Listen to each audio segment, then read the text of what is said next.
myself and my sisters, Maria and Nina. Within 2 years of Father's passing, we had adjusted to life without him and took comfort in our love for each other. On that fall morning, the weather was still warm, and the leaves had not yet fallen from the trees in our valley. We were all seated at the table for a breakfast of muffins and oatmeal in our house on the village's southern edge. I can picture every detail still. Mother had made the porridge with milk instead of water that morning, so it was smooth and creamy, the way I liked it. Maria preferred more oats, and Nina suggested more milk so that it could be eaten like a soup. I objected with a sour face, and this made Maria laugh. Encouraged, I offered up a few more examples of how I could twist my face, and for a few minutes my oddities made us all laugh. Mother was still dressed in her sleeping clothes, the same pale yellow flannel nightdress she always wore. Her long black hair was pulled back into a bun to keep it out of her face. My sisters had also come to the table in their pajamas. I was the only one who dressed, slacks and the same gray button-down shirt I'd worn the day before after rolling out of bed at Mother's call for breakfast. We were still laughing over my fourth or fifth facial contortion, this one involving screwed-up lips and crossed eyes, when someone banged on the door repeatedly. A harsh voice demanded we let them in or they would break it down.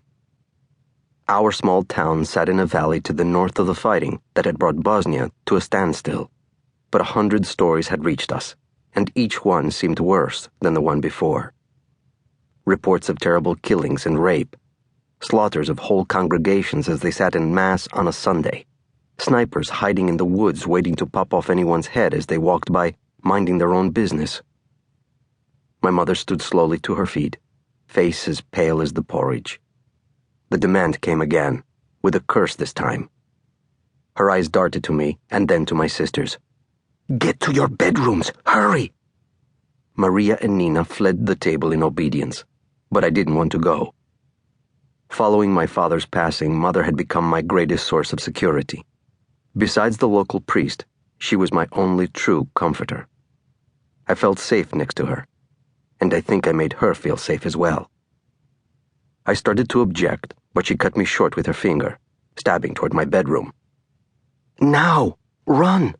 Climb out your window! Get your sisters and run to the priest!" So I raced down the hall and was about to turn toward my sister's room when I heard the front door crash open.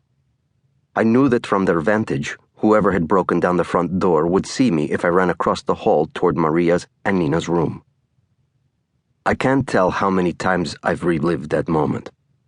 It was the first in a string of choices that would eventually land me where I am today, a full-grown man with a new name, living in America, courting madness. Panicked, I slipped into my bedroom and eased the door shut, careful not to make a sound. I was halfway across my room when my mother's first scream stopped me cold. Then the sound of a slap and running boots. Afraid I would be caught, I ran to the corner, ducked behind my dresser, and dropped to my seat in the shadows. The door flew open. Heavy breathing filled the room. Not my own, because I had clamped my lungs as tight as a drum. The door slammed shut. I was alone. And then another scream, this one from Maria, followed by the sound of another hard slap. I should have run for the window and gone for help. But even then my first instinct was to stay and save my mother and sisters. Never mind that I was only 15 and as skinny as a twig. So I didn't run for help. I hid in the corner like a frightened rabbit, hugging my knees to my chest. Finally, the screaming stopped. I knew they had missed me and I would be safe if I just stayed put. But I never was the kind to sit put. If you asked me to go 1 mile, I would go 2. If you asked for 1 contorted face, I would give you 4. I had already lost 1 father, and the thought that I might lose my mother or a sister, or even all of them, drove me to my feet, still trembling with fear. The house had gone eerily silent except for the occasional muffled voice. Were they already dead? Or were they being killed right then, while I stood doing nothing? Maybe I could distract the Serbs, or even lead them away from the house. I don't know how long I stood there, anchored by my own terror. I only know that